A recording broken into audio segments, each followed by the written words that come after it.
తెలంగాణ ఉద్యమకారుడు.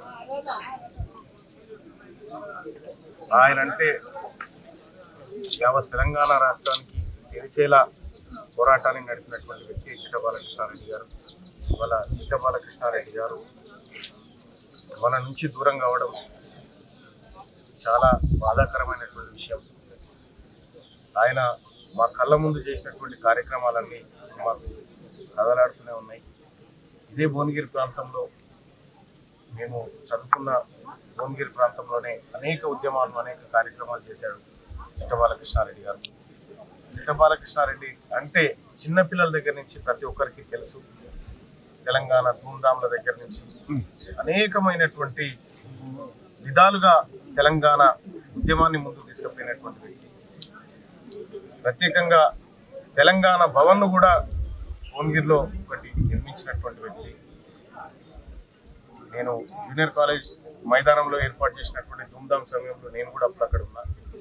మొత్తం భువనగిరి గుట్టకే జనరేటర్లు పెట్టి లైటింగ్స్ వేసి ఉద్యమం అంటే ఎత్తున ఇన్స్పైరేట్ చేసినటువంటి బిడ్డ చిట్ట బాలకృష్ణారెడ్డి గారు. వాస్తవానికి ఆయన రాజకీయ రంగం అగమ్య గోచరంగా ముగిసింది. అది ఒకటి బాధాకరమైనటువంటి విషయం. దాదాపు ఈ పార్టీ ఆ పార్టీ అని కాదు, అన్ని పార్టీలు చిట్ట బాలకృష్ణారెడ్డి గారిని వాడుకున్న మాట వాస్తవం. ఇది కాదనలేని సత్యం. ఆయన అనేక రకాలుగా ఆర్థికంగా మానసికంగా అన్ని రకాలుగా కుంగిపోయినటువంటి పరిస్థితుల్లో మనం ఇవాళ చిట్ట బాలకృష్ణారెడ్డి గారి అంత్యక్రియలో పాల్గొంటా ఉన్నామంటే ఎంత మనోవేదనకు గురై ఉంటాడో అర్థమైనటువంటి అంశం. సరే, ఏదేమైనప్పటికీ కూడా ఆయన ఆత్మ శాంతించాలని చెప్పి ఆయనకు కాంగ్రెస్ పార్టీ ప్రభుత్వం సముచిత గౌరవాన్ని ఇస్తుందని మేము నమ్ముతా ఉన్నాం ఖచ్చితంగా. ఎందుకంటే ఆయన ఒకప్పుడు ఈ ఉమ్మడి నల్గొండ జిల్లాలో టీఆర్ఎస్ పార్టీ పెద్దగా ప్రభావం లేకపోతుండే. అంతో ఇంతో టీఆర్ఎస్ పార్టీ ఇక్కడ పునాదులు ఉన్నాయంటే అవి చిట్ట బాలకృష్ణారెడ్డి గారు వేసినటువంటి పునాదులే. ఏదేమైనప్పటికీ కూడా ఇవాళ మన కుటుంబం కూడా ప్రభుత్వం నుంచి ఏదైనా స్పందన కోరుతూ ఉంది. గౌరవ ముఖ్యమంత్రి గారికి కూడా ఈ విషయం తెలుసు.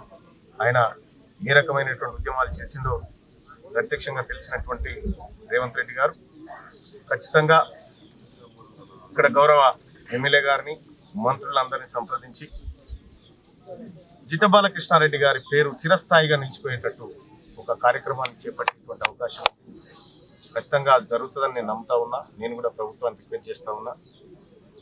చిట్ట బాలకృష్ణారెడ్డి గారి జీవితం ఇక్కడ వరకు జరిగింది ఒకటి. ఇక ఆయన పేరు ముందుకు తీసుకోవాల్సినటువంటి బాధ్యత ఆయన వారసులకు కానీ ఆయన అభిమానులకు కానీ ఉంది. ఆయన కుటుంబానికి ప్రగాఢ సానుభూతిని తెలియజేస్తాం.